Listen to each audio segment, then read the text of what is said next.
제가 겪은 말도 안 되는 이야기, 여러분과 함께 공유하고 싶어 이렇게 사연을 보냅니다. 안녕하세요. 저는 여러분들처럼 사연을 즐겨보는 한 구독자 중 한 사람입니다. 3년간 만나온 남편과 결혼해서 오래도록 서로의 동반자로 살자는 약속을 하고 예쁜 딸아이를 낳아 키우고 있죠. 딸은 초등학교 5학년입니다. 한참 예쁠 때죠? 눈에 넣어도 안 아픈 우리 딸은 하고 싶은 말은 다 하고 사는 귀염둥이랍니다. 저는 사실 부모님이 일찍 돌아가셔서 할머니 손에서 컸거든요. 그래서 저는 늘 사고조심, 건강조심, 안전조심을 입에 달고 사는 사람입니다. 우리 예쁜 딸 잘 커서 시집가고 예쁜 자식들 낳는 것까지 보고 싶거든요. 물론 저는 할머니 손에서 부족함 없이 잘 컸지만 결혼 전에 시댁에서 저와의 결혼을 반대했었거든요. 엄마 아빠 없이 자랐다고요. 또 저희 할머니가 부자가 아니라는 생각 때문이었던 것 같습니다. 하지만 제가 이미 저희 딸내미를 뱃속에 임신한 상태였기에 탐탁치 않아 하셨지만 허락할 수밖에 없었고요.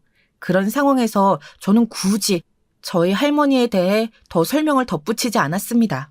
저희 할머니에 대해 이야기하지 않아서 생긴 이 말도 안 되는 사연을 여러분들에게 이야기해드리고 싶어서 이렇게 사연을 보내봅니다. 저는 어릴 때부터 외할머니께서 저를 혼자 키워주셔서 할머니가 저의 유일한 가족이고 엄마고 아빠였습니다. 몸이 약했던 저희 엄마께서는 저를 임신하고 병원에서는 저를 포기하는 것을 권유했지만 그럴 수 없다며 무리해서 저를 낳겠다고 하셨거든요. 제가 태어난 것 자체가 기적이라고 하시더라고요. 제가 태어날 쯤에는 엄마께서 지독히 위독한 상황이셨고 제가 세상 빛을 보게 된 후로 2주가 지나 세상을 먼저 떠나셨다고 해요. 그래서 외할머니가 엄마 대신 키워주겠다고 저희 아빠한테 다 괜찮을 거라고 그렇게 아빠와 할머니가 서로 의지하면서 저를 키워주셨습니다. 그러던 어느 날 제가 초등학교도 들어가지 못한 나이에 아빠께서 배달 일을 하다가 그만 불의의 교통사고로 하늘나라로 떠나가셨답니다. 계속되는 이별과 고통 속에서 할머니는 씩씩하게 저를 부족한 것 없이 키워주시려고 정말 최선을 다하셨습니다. 저는 그 덕분에 지금처럼 잘 자랄 수 있었고요. 할머니께서는 생활비를 벌기 위해 폐지 줍는 일을 하셨습니다. 그래서 시댁에서 저를 더욱 탐탁치 않아 했었죠. 어릴 때부터 저는 친구들이랑 놀다가도 5시만 되면 골목에서 폐지를 줍는 저희 할머니를 따라다니며 동네를 돌 때면 항상 어수룩해지기 전 노을을 함께 바라보게 되었어요. 그때마다 오늘도 보람찬 하루였다고 말씀해 주시는 할머니를 보고 자라며 저도 밝고 긍정적으로 사는 어른으로 자라게 된 것 같습니다. 저는 지금도 여전히 할머니를 가장 소중하게 생각하고 할머니와 함께 밥 먹고 수다 떠는 것이 가장 큰 행복이라고 느낍니다. 그래서 따로 독립하지 않고 할머니와 계속 살고 있었어요. 남편과 결혼을 결심하고 신혼집을 구하기 전까지도 쭉 할머니와 함께 살고 있었습니다. 할머니, 저 왔어요. 보고 싶었어요. 잘 지내고 계셨죠? 일이 늦게 끝나서 이제 왔네요. 많이 기다리셨어요? 우리 예쁜 소녀딸 주미가 왔어. 이 할미 보고 싶어서. 그럼 잘 지냈지. 할미도 우리 주미 보고 싶어서 힘들었다는 것만 빼면 잘 지냈어. 우리 고여사님도 참 못 말려요. 오늘은 폐지 줍느라 안 힘드셨어요? 매일 똑같이 하는 건데 뭐가 힘들어. 이것도 힘들면 이제 누워서 죽어야지 안 그냐? 오늘은 저녁으로 뭐 먹고 싶은 건 있고. 우리 고여사님께서 주시는 건 뭔들 안 맛있겠어요. 다 좋아요. 에이, 매일 하는 일이어도 힘들고 아플 수 있잖아요. 그럴 때는 언제든지 병원부터 가세요. 돈 걱정은 하지 말고요. 저도 열심히 벌고 있잖아요. 난 우리 할머니밖에 없는데 할머니한테 효도해야지. 효도 닿을 때까진 죽고 싶어도 못 죽어요. 아이고 무서워라. 병원 한번 가면 뭐 병원비가 말도 못하게 나올 텐데 굳이 가서 병을 발견하는 게 무슨 의미가 있겠니? 그저 주어진 운명대로 살아가는 거지. 주어진 대로 살아가기만 해도 바쁜 세상이지 않냐? 이 할미는 괜찮으니까 우리 주미는 주미가 행복한 거에만 신경 쓰고 그러면 된다. 알겠지? 고여사님도 참 아낄 게 따로 있죠. 다른 건 다 아껴도 병원비는 아낄 생각 마셔요. 그런데요, 고여사님, 어제 제 남자친구 보고 어땠어요? 어제 만났잖아요. 후기가 궁금한데 왜 아무 말씀도 안 하시는 거예요? 저는 우리 고여사님께서 마음에 안 든다고 하면 이 결혼 다시 생각해 볼 생각이란 말이에요. 그만큼 저한테 고여사님이 엄청 중요한 분이시라고요. 아니, 그게 뭐 내가 마음에 안 든다고 주민이가 내 말을 듣겠냐 싶어가지고 그냥 관상이 좀 부모한테 기눌려서 하라는 대로만 하고 살아온 사람인 것 같아서 사람이 본인이 스스로 움직이는 게 아니라 시키는 것만 하고 소극적으로 굴면 조금 그렇지 않니? 그래서 뭐 그런데 그것 빼고서는 사람 자체는 착하고 순한 것 같긴 하더구나. 그런데 귀가 좀 얇아 보여. 뭐 그런데 아직 더 봐야지. 그 부모가 어떤 사람들인지가 중요할 테니. 주민호는 언제 남자친구네 부모님 뵈러 가는 거냐? 맞죠. 그래서 저도 빠르게 보는 게 좋을 것 같다는 생각을 했어요. 역시 우리 고여사님이랑 저는 정말 찰떡궁합 환상호흡이라니까요. 이렇게 또 마음이 통했잖아요. 빠른 시일 내로 보기로 했어요. 저 잘했죠? 그래, 잘했다. 우리 손녀 남자친구네 부모님 잘 뵙고 오고 할미랑 또 이야기하자꾸나. 저는 직장에서 만나 3년간 비밀 연애를 해온 남자친구와 함께 결혼 이야기가 오고 가고 있었고 정식으로 할머니를 먼저 뵙고 그 다음에 남자친구 부모님을 찾아뵐 계획이었습니다. 할머니께서 남편에 대해 관상이 조금 소극적이고 귀가 팔랑귀인 것 같고 너무 순에 빠진 것 같다는 이야기를 하셔서 사실 조금 찔렸습니다. 아니라고 못하겠더라고요. 남편은 마마보이 기질을 조금 가지고 있는 그리고 부모님 말씀이라면 거절하지 않고 따르는 착하고 순에 빠진 순두부 같은 사람이었거든요. 물론 저는 그런 점이 더 매력적으로 보였고 사랑에 빠져 이 착해 빠진 남자와 3년을 만나며 한결같은 모습을 보고 결혼을 결심한 것이었습니다. 시부모님과 만났을 때는 이미 제가 뱃속에 딸을 가진 상태였고 남편이 저희 집 사정에 대해 잘 이야기해 놓은 상태라서 엄청 극적인 상황은 일어나지 않았습니다. 난 현성이 엄마 되는 사람이에요. 홀몸도 아니라고 들었어요. 아휴, 일단 앉아요. 여보도 한마디 해요. 난 현성이 아빠 되는 사람이에요. 뱃속에 우리 현성이 아이가 있다고요? 부모님은 일찍 돌아가셔서 할머니 손에 컸고 가정 형편도 그렇게 넉넉하지 못했던 거 다 이야기 들어서 알고 있어요. 그러니 너무 긴장하지 말고 식사 맛있게 하고 가요. 네, 처음 뵙겠습니다. 저는 현성 씨 여자친구 이주미라고 합니다. 잘 부탁드릴게요. 말씀 주신 것처럼 제 뱃속에 아이가 있어요. 이 아이를 현성 씨와 함께 평생 책임지고 싶어서 이렇게 결혼 허락 받으려고 왔습니다. 내가 정말 사랑하는 사람이에요, 엄마 아빠. 저는 너무 설레요. 제가 몇 달 뒤면 아빠가 되는 거잖아요. 주미야, 내가 대부분 불편할 만한 것들은 다 이 얘기해놨어. 편하게 식사하면 돼. 그렇죠, 엄마, 아빠? 그럼 내가 여기서 뭘 더 어떻게 하겠니? 식사나 맛있게 하고 가면 되지 뭐. 그래. 우리 현성이랑 사내 연애라고 하니까 직장은 더 물을 거 없을 것 같고 다른 것도 이미 사정을 다 하니까 뭐 못 먹는 음식 같은 거 있어요? 아직은 입덧이 없어서 다 괜찮아요. 평소에도 다 잘 먹고요. 배려해 주셔서 감사합니다. 와, 이 죽도 참 맛있네요. 다음 메뉴는 뭘지 기대돼요. 그래도 큰 무리 없이 시어머니와 시아버지를 보게 되었고 저희는 속전속결로 결혼식을 올렸습니다. 그리고 그해 딸이 태어났고요. 옛날 이야기부터 시작하니 그동안의 일들이 주마등처럼 스쳐 지나가는 것 같네요. 남편은 본가에서 차남이었고 장남인 아주버님은 결혼을 늦게 한 편이었어요. 아주버님께서 결혼을 한 지 이제 3년쯤 되었네요. 저희가 결혼해서 잘 사는 걸 보고 매번 부럽다고 했던 아주버님이었죠. 아주버님은 남편보다 더 다정하고 상냥하달까요? 그리고 남편보다 더 순진하고 시어머니 말이라면 찰떡같이 잘 듣는 마마보이 같은 스타일이었어요. 반면 형님은 참 굳센 인상이었죠. 자기 심기를 건드리는 일이 있으면 참지 않고 다 쏟아내는 불같은 그런 성격이랄까요? 조금 철이 없는 것 같기도 했고요. 하지만 자주 보는 사이는 아니라서 크게 신경은 안 썼습니다. 저희 딸랑구 신경 쓰는 것만 해도 바빴거든요. 저희 딸 유이는 호기심이 참 많은 아이거든요. 명절이나 제사에만 겨우 모이니까요. 이번 일도 명절에 터졌습니다. 왔니? 명절이라 올라오느라 고생들이 많았지. 다들 짐 풀고 20분 쉬었다가 음식 시작하자. 고생했다. 네, 어머님. 딸랑구 할머니한테 인사드려야지. 이번에 학교에서 배운 거 할머니 보여드린다고 하지 않았어? 얼른 보여드리고 와. 유이 가방 줘. 거기 안에 있어. 할머니, 안녕하세요. 유이 왔어요. 잘 지내셨어요? 제가 배워온 거 있는데 한번 보실래요? 아이고, 우리 유이 왔어. 이쁜 우리 손녀딸. 이번엔 또 뭘 가지고 왔을까? 아우, 궁금하네. 뭔지 봐서 마음에 쏙 들면 할미가 우리 유이 좋아하는 아이스크림 또 사줄게. 네, 어머님. 저희 그럼 조금 쉬다가 음식 시작할게요. 동서, 우리 얼른 짐 풀고 쉬자. 유이 할머니 방에 가서 보여드리면 되겠네. 우린 음식을 해야 해서. 그래요, 형님. 짐은 여기다 풀면 될 것 같네요. 편한 옷 입고 오셨죠? 유이야! 유이는 할머니 방에 가서 보여드리고 와. 형님이랑은 사이가 좋지도 나쁘지도 않은 그냥 평범한 정도였습니다.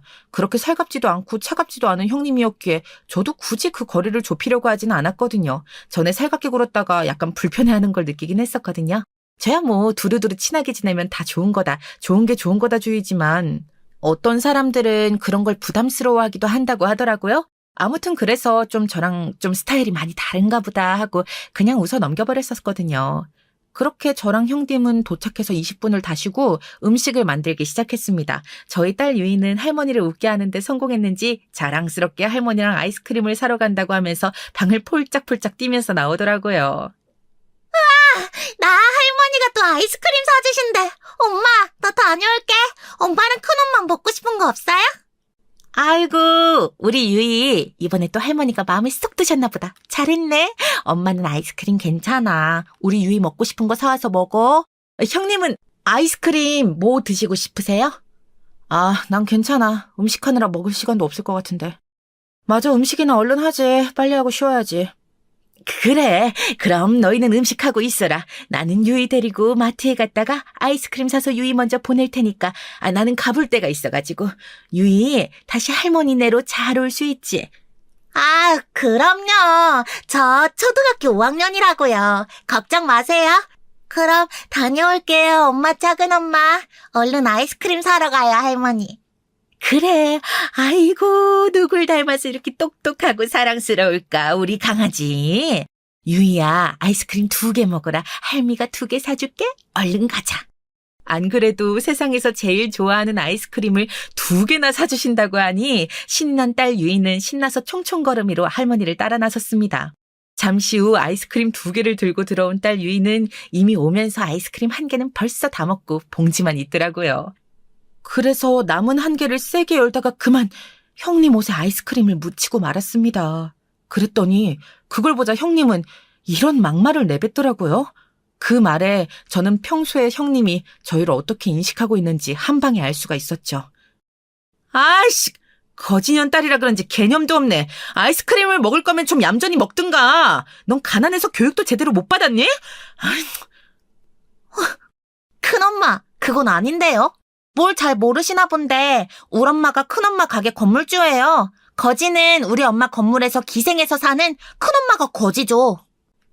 제가 뭐라고 할 새도 없이 저보고 거지년이라고 말하는 소리를 듣자마자 평소에 할 말은 당당하게 하는 저희 딸이 조그맣게 말을 내뱉어버렸죠. 그러자 그 말을 들은 동서가 못 믿겠다고 그러다가 제가 사실이라고 말하면서 저희 집 재산을 밝히자 그 자리에서 쓰러지는 게 아니겠어요? 하! 거짓말하면 벌 받는 거야, 유이야. 알아듣니? 어린 게 못하는 거짓말이 없네. 누가 그래? 큰엄마한테 혼나고 싶어? 아니요, 형님. 사실이에요. 그동안 저를 거지년이라고 생각하셨는지는 정말 꿈에도 몰랐네요. 저희 할머니가 폐지 줍는 것 때문에 그렇게 보셨나 본데 큰 착각이세요. 저희 할머니가 폐지 주어서 모으신 돈으로 산 건물 제 소유거든요. 바로 형님께서 가게를 차리신 곳이죠. 뭐? 내가 계약할 때 건물주 이름은 고미희였어. 동서 이름은 이주미잖아. 그게 말이 돼? 그러면 고미희 씨가 동선의 할머니란 거야? 네, 맞아요. 할머니께서 저한테 어차피 주실 건물이라면서 3년 전에 미리 주셨어요. 아주버님이랑 형님이 결혼과 동시에 직장 그만두고 고깃집 가게 차리신다길래 제가 저희 할머니한테 사정해서 다른 곳보다 싸게 월세 받고 빌려드린 거예요. 계약하고 할머니한테 건물 넘겨받은 거고요. 그동안 절 거지년으로 생각하셨다니 정말 너무하시네요. 아니, 아무리 그렇게 생각했어도 저희 딸한테 그렇게 말하는 건 정말 심하죠. 그럼 그게 다 진짜라는 거야? 말도 안 돼. 폐지나 줍는 할머니가 무슨 건물을 가질 수가 있다는 거야. 나보고 그걸 믿으라고? 나 지금 개빡치라고 놀리는 거지. 그런 거 아니야? 바른 대로 말해. 진실이 아니라고 믿고 싶은 건 알겠는데 참 추하네요, 애 앞에서. 유이야, 넌 들어가서 아이스크림 마저 먹고 있어. 어른들끼리 얘기하게. 나도 알 거 다 아는데. 엄마 말이 사실이잖아. 우리 할머니 폐지 주워서 20억 모은 거 나도 다 안다고. 우리 할머니 나 하나도 안 부끄러워. 거지는 저 큰엄마 큰아빠지. 우리가 부자잖아. 왜 엄마는 우리가 부자인 걸 숨기고 살아? 난 이해가 안 돼.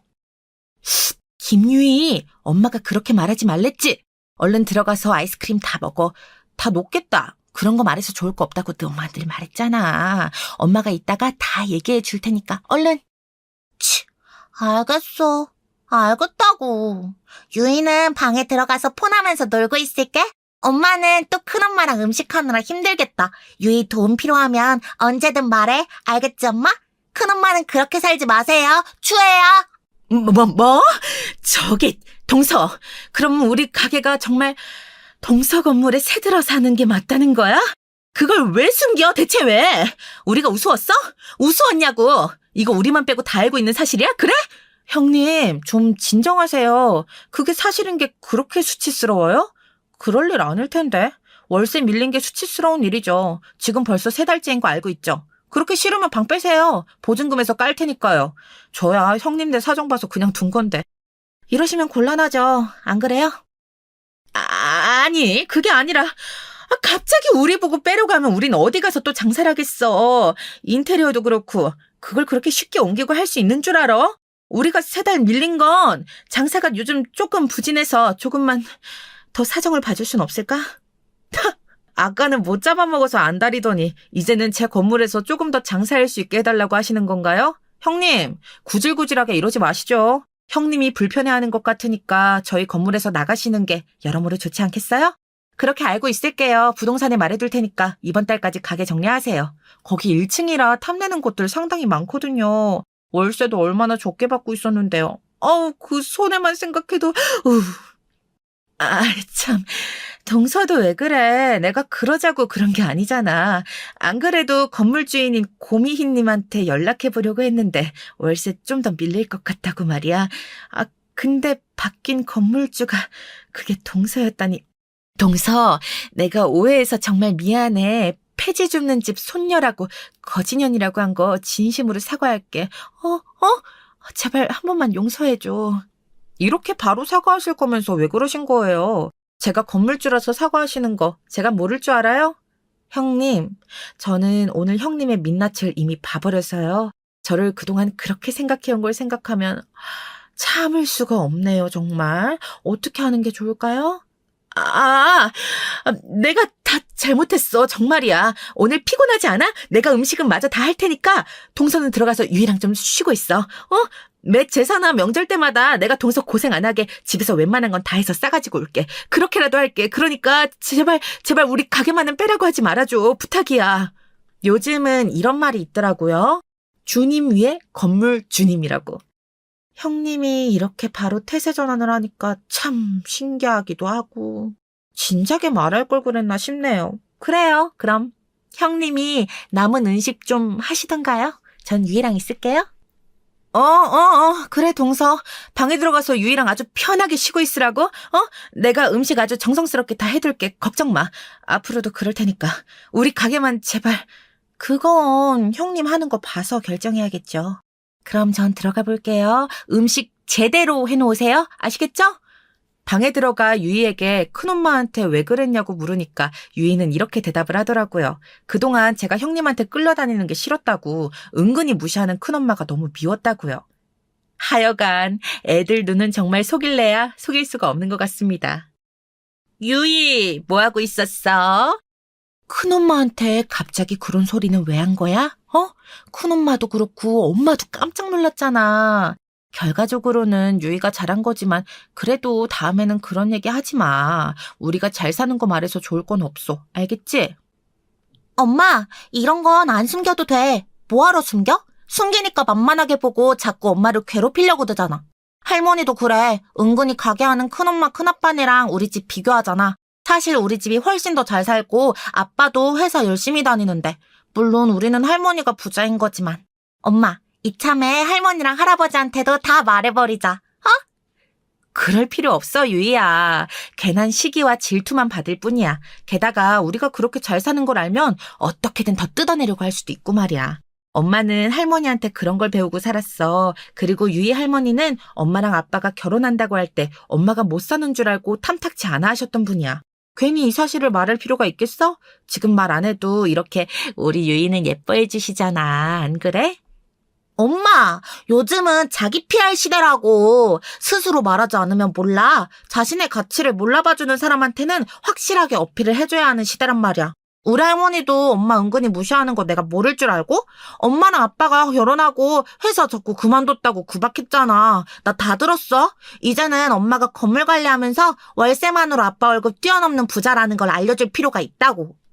아이고, 우리 딸 언제 이렇게 다 컸어? 아우, 기특해라. 그걸 엿들었다니 그건 좀 마음이 아픈데? 엄마는 그래도 우리 딸 키우는데 전념한 거 절대 후회하지 않아. 커리어야 뭐 나중에 다시 쌓아도 되고 엄마는 다행히도 엄마 할머니 덕분에 부자로 살 수 있으니까. 회사랑 우리 딸 유이랑 둘 중에 선택하라고 하면 그때도 지금도 앞으로도 언제나 우리 딸 유이를 선택할 거니까 너무 신경 쓰지 마. 아, 참, 엄마도. 엄마, 그러면 한 달에 얼마 버는지만이라도 내가 할머니한테 얘기해볼까? 그러면 엄마한테 오라가라 하지도 못할 것 같은데? 큰엄마야말로 엄마한테 잘해야지. 안 그래? 엄마가 나 쫓으면 끝인데. 요즘은 나도 안다고. 건물주가 절대 갑인 거. 그렇다고 그렇게 갑질하면서 살면 안 돼. 새 들어 사는 사람들은 얼마나 힘이 들겠어. 안 그래? 유이는 유이가 부자라는 거 말하고 싶어? 다른 친구들한테도? 그러면 많이 달라질 것 같아? 난 애들이 날 얕잡아보지 않아서 딱히 얘기 안 해도 돼. 난 이미 친구들하고 잘 지내고 인기도 많은 거 엄마도 잘 알잖아. 그런데 엄마는 아니니까 맨날 큰엄마랑 할머니가 엄마 무시하는 거 나 정말 싫었단 말이야.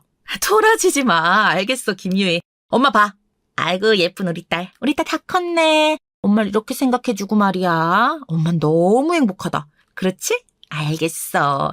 엄마도 할머니한테 이야기할게. 건물 관리하느라 바쁘고 큰엄만 해도 엄마가 사실 도와주고 있었던 거라고 말이야. 그럼 됐지? 응. 내가 원하는 게 바로 그거야, 엄마. 그렇게만 하면 이제 엄마 고생 안 할 수 있잖아. 내 말대로 얼른 해, 어? 알겠어. 엄마가 이야기할 테니까 유이는 이제 그만. 어른들이래 더 이상 뭐라고 하지 말기. 약속해 줄 거지?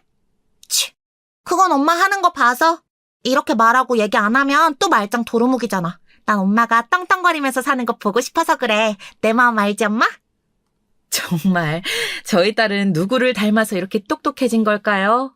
똑똑하고 당당하고 사랑스럽고 언제 이렇게 다 컸는지 엄마라고 저를 걱정해주고 판까지 짜주는 모습을 보면서 참 든든하고 기특하더라고요.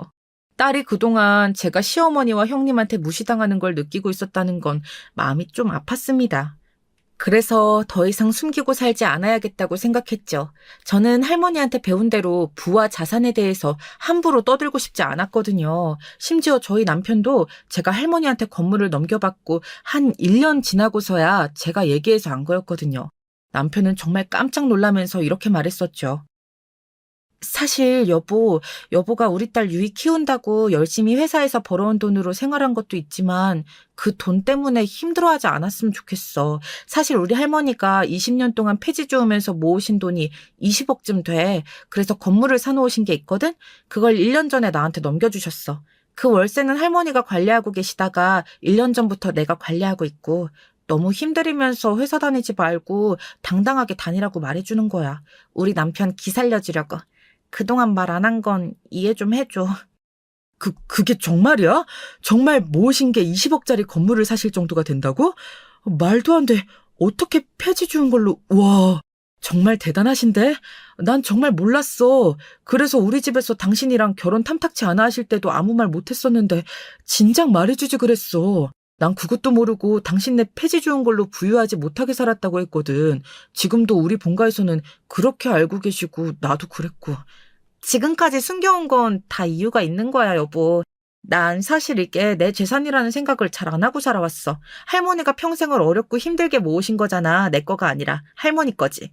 그래서 할머니 가시기 전에 최대한 많이 쓰고 가셨으면 좋겠는데 이제 너무 기력이 쇠하셔서 그러지도 못하셔. 안타까울 뿐이야.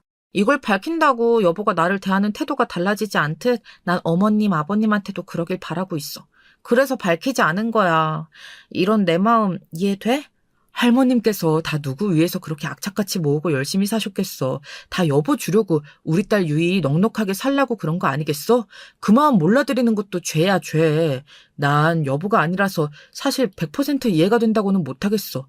난 여보한테 거짓말하기 싫으니까. 그래도 여보 뜻이라면 우리 본가인 이야기 안 할게. 그럼 되는 거지? 응. 그것만 그렇게 해주면 아무 문제 없어. 아, 그리고 아주버님네 가게 그거 우리 할머니 건물에서 하고 있는 거야. 그것만 알고 있어. 내가 아주버님네 생각해서 다른 곳보다 지금 훨씬 적게 월세를 받고 있어. 그런데 건물주가 나로 바뀐 걸 알면 얼마나 불편하겠어. 입장 바꿔서 생각하면 답 나오지. 그러니까 우리가 밝히진 말자. 알겠지? 뭐? 형네 가게가 그럼 할머님 건물 가게고 그게 1년 전에 여보 소유로 넘어와서 결국 우리가 건물주라는 거네? 우리 형은 그것도 모르고 거기서 장사를 하고 있는 거고 우리 형은 오히려 고마워해야 할 것 같은데 불편하려나? 난 전혀 몰랐지. 고마워 여보. 우리 형네까지 배려해줘서. 알겠어. 난 당신이 시키는 대로 할게. 입장 바꿔서 생각해보면 충분히 불편할 수 있어서 이게 좋을 것 같아. 그리고 유이한테도 굳이 알리지 말고 지금도 부족함 없이 우리가 유이 잘 키우고 있잖아. 그리고 이걸 내가 여보한테 먼저 말하는 이유는 회사 다니면서 너무 스트레스 받지 말라고 말이야. 그래도 비빌 언덕에 있는 거랑 없는 건 천지 차이잖아. 나도 여보의 든든한 버팀목이란 걸 잊지 마. 난 진짜 무슨 복이냐. 너무 고마워 여보. 여보가 시키는 대로 할게. 본가에도 말 안 하고 형한테도 아무 말 안 할 거야. 알게 모르게 우리 형네를 도와주고 있었네. 고마워. 나중에 알게 되면 분명히 형네도 여보한테 고마워할 거야. 그렇겠지? 그때 가서 감사 인사 세게 받아보지 뭐. 아무튼 여보, 회사 다니느라 고생이 많아. 이렇게 우리가 안정적으로 잘 살아온 건 당신의 공이 커. 유이도 봐봐. 얼마나 잘 크고 있어. 여보가 회사도 관두고 우리 유이한테 온 신경을 다 쏟아서 그렇지. 우리 여보가 신경 썼는데 당연히 유이가 잘 크지. 다 여보 덕분이야. 사랑해. 이 대화를 유이가 들었을 거라고는 정말 미처 알지 못했었죠. 아무튼 참 세상에는 비밀이 없다지만 유이가 알고 있을 때 당황스럽기는 했습니다. 그래도 시어머니한테는 제가 말씀을 드려야 탈이 없을 것 같아서 유이를 입단속했던 거였죠. 시어머니한테 저는 전화를 걸었습니다. 유이애미냐? 무슨 일로 전화를 했어? 음식 재료 혹시 떨어졌냐? 아, 나 지금 잠깐 나와 있는데 곧 들어갈 거거든. 필요한 거 있으면 말해라. 아, 그런 건 아니고요, 어머님. 형님이 음식 거의 다 했다고 저한테 잠시 쉬라고 하더라고요. 안 그래도 어머님께 드릴 말씀이 있어서요. 제가 어머님 있는 곳으로 갈게요. 어디 계세요? 그래? 평소부터 일찍 음식이 다 되었구나. 고생했다. 그래. 나 여기 카페에 있는데 여기로 올래? 무슨 할 얘기인지는 모르겠지만 만나 뵙고 말씀드릴게요. 네, 제가 금방 카페로 갈 테니 기다려주세요. 엄청 빨리 왔네. 그래, 할 이야기란 게 뭐니? 유이 그건 어쩜 그렇게 갈수록 말을 잘하니? 정말 학교에서도 인기가 많겠어. 아까 내가 유이가 준비해온 걸 보고 아주 까무러쳤잖니. 너무 귀여워서 말이야. 그러셨어요? 저희 유이가 워낙 귀염둥이의 애교쟁이잖아요. 제가 말씀드리려던 건 다른 건 아니고요. 제가 그동안 유이 키우느라 직장 포기하고 주부로 살았던 건 아시죠? 그것 때문에 매번 남편만 고생하는 건 알아줘야 한다고 하셨었고요. 저는 그런데 주부로만 산 건 아니에요. 지금 건물 관리하면서 세를 받고 있거든요. 뭐? 아, 건물이 어디 있어서 네가 세를 받니? 그래, 유이 네가 잘 키워준 건 안다만 벌써 초등학교 5학년이잖니. 유이가 초등학교 들어가자마자 일 시작해도 되었을 텐데 그 5년 동안 넌 우리 현성이만 고생하게 집에만 있었지 않니? 당연히 내 입장에선 할 수 있는 잔소리 아니냐? 그게 고가웠던 게야? 아니요, 어머니. 그런 건 아니고요. 지금 월에 세를 받는 것만으로도 이미 남편 월급은 넘어선 지 오래입니다. 왜냐하면 그 건물이 바로 아주버님네가 하는 고깃집이 있는 건물이거든요. 그 건물이 바로 저희 할머니가 가진 건물이시고 제가 3년 전에 받았어요. 그래서 운영하고 있고요. 잠깐. 그럼 지금 우리 큰애가 자기처랑 하고 있는 고깃집이 있는 건물이 바로 네 명이라는 거냐? 넌 꼬박꼬박 월세 받으면서 살고 있어? 참, 이렇게 편한 인생이 다 있니? 그런데 그동안 우리 아들은 뼈 빠지게 회사에서 일하게 한 거야? 아니, 그리고 할머님께서 어떻게 그런 건물을 폐지나 줍는다고 하지 않았니? 저희 할머니 폐지 주우신 거 사실입니다. 그렇게 악착같이 모으신 돈으로 산 건물이고요. 전 그 건물이랑 상관없이 저희 딸 유이 키워냈습니다. 그러다가 남편한테는 2년 전에 이야기했어요. 회사 다니는 게 많이 버거워 보이더라고요. 그래서 그만두어도 된다는 비빌 언덕이 있다는 얘기 해주니까 정말 숨통 트여하면서 더 잘 다니게 되었고요. 저는 이걸 굳이 이야기하는 게 좋지 않다고 생각해왔어요. 이 사실을 알면 아주버님네가 저희를 불편해할 수도 있으니까요. 그게 뭐가 불편하니? 돈이 많으면 장땡이지. 오히려 고맙지. 야, 너희 할머님 정말 대단하시구나. 그 나이까지 일하시더니 결국 그런 건물까지 손에 쥐시고 정말 대단하셔. 이야기를 듣다 보니 내가 고맙다고 할 일 투성이구나. 제가 돕고 싶어서 한 일인데요, 뭘. 제가 이야기했다고 해서 남편이 회사를 그만두지도 않았고 다시 예전보다 더 잘 다니고 있으니까요. 형님네에도 사실 오늘 이야기를 했어요. 제가 사실 형님 가게 건물주라고요. 시퍼렇게 질려서는 앞으로 잘하겠다고 하는데 어차피 알게 되실 것 같아서 어머님께는 제가 직접 말씀드리려고요. 그런 일이 있었구나. 나야 뭐 아무렴 상관없다. 네가 알아서 우리 큰애 가게까지 건물에서 월세로 계속 있게 해주고 있고 내가 뭘 더 바라겠니? 일단 그동안 일 안 하고 집에만 있는다고 무시한 거 그거 사과하마. 미안하구나. 이런 배경이 있는 줄 알았으면 내가 안 그랬지. 시애미 놀리는 것도 아니고 이런 걸 속이냐. 일부러 그런 건 아니에요. 기분 나쁘셨다면 늦게 말한 건 사과드릴게요. 그렇지만 전 제 건물이 아니라고 계속 살아와서요. 할머니께서 저한테 남겨주신 것도 어안이 벙벙했었고요. 월세가 매달 제 통장에 꽂히고 나니까 실감이 나더라고요. 그렇게 살게 되었다고 해도 저 아시잖아요. 사치랑은 거리가 먼 거. 저는 앞으로도 이렇게 살 겁니다. 알지. 아주 잘 알고 말고. 아니, 근데 그래도 너희가 이렇게 잘 살고 있는데 우리한테 용돈이라도 한 푼 더 주고 그 큰애네 월세는 안 받는 거 정도로 좀 지원은 해줄 수 있는 거 아니냐? 우리는 가족이잖냐. 어머님께서 이러실까봐 빨리 말씀 못 드린 겁니다. 그렇게 요구하시면 저는 아주버님네 가게를 내쫓을 수밖에 없어요. 이렇게 무리한 요구를 하시니까요. 신경 쓰여서 어디 월세나 제대로 받겠나요? 그리고 저는 이게 제 돈이 아니라고 생각하기에 용돈도 더 드릴 생각 없습니다. 사치 없이 살다가 좋은 일에 기부할 거예요. 물론 우리 유이는 풍족하게 키울 거고요. 아니, 무슨 기분이야. 우리 가족들한테나 기부해라. 정말 괘씸하지만 우리 큰애 가게를 내쫓으면 어쩌라고. 아유, 절대 안 될 일이지. 아휴, 그런 요구 안 할 테니까 우리 큰애 가게는 그대로 하게 해주렴. 부탁이다.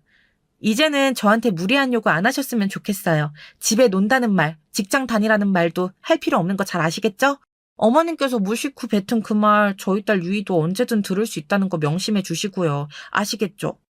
아우, 당연히 유이 앞에선 조심하지. 내가 그렇게 눈치가 없는 걸로 보이냐? 당연히 그러하마. 걱정 마라. 우리 아들이랑 손녀 호강만 제대로 시켜줘. 그럼 된다. 우리 큰애 가게도 계속하게 해주고. 그렇게 나오셔야죠. 네, 그건 걱정 마세요. 그럼 저는 동네 한 바퀴 더 돌다가 들어갈게요. 명절이니까 먼저 가진 않을 겁니다. 아무리 바빠도요. 아, 그럼 천천히 보다가 오렴. 난 큰 며느리랑 얘기나 해야겠다. 유이도 집에 있니? 네, 맞아요. 유이는 제가 데리고 한 바퀴 돌 거예요. 두 분이서 편하게 이야기 나누시고 마저 준비해 주세요, 그럼.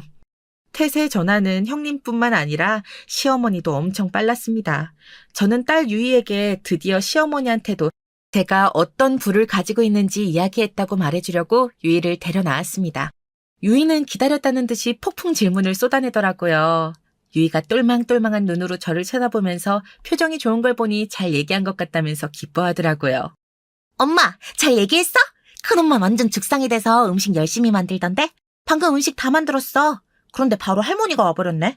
둘이 무슨 얘기했어요? 엄마가 건물주인 거 말했죠? 엄마 얼굴이 확 핀 거 보니까 좀 알겠네. 엄마 잘했어. 아주 칭찬해. 좀 더 자세하게도 말해줘.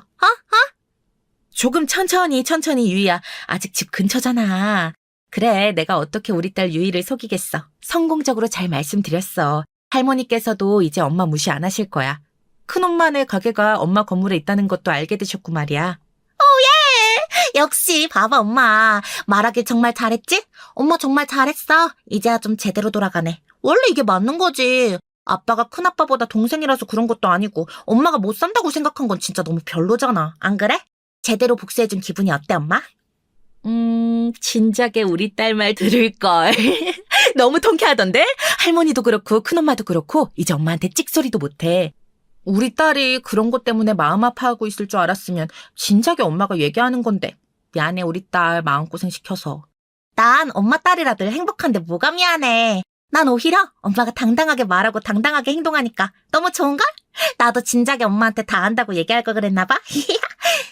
이제라도 안 늦었지 뭐. 사실 엄마는 우리 유이가 말 안 했으면 아마 지금까지도 말 안 했을지도 몰라.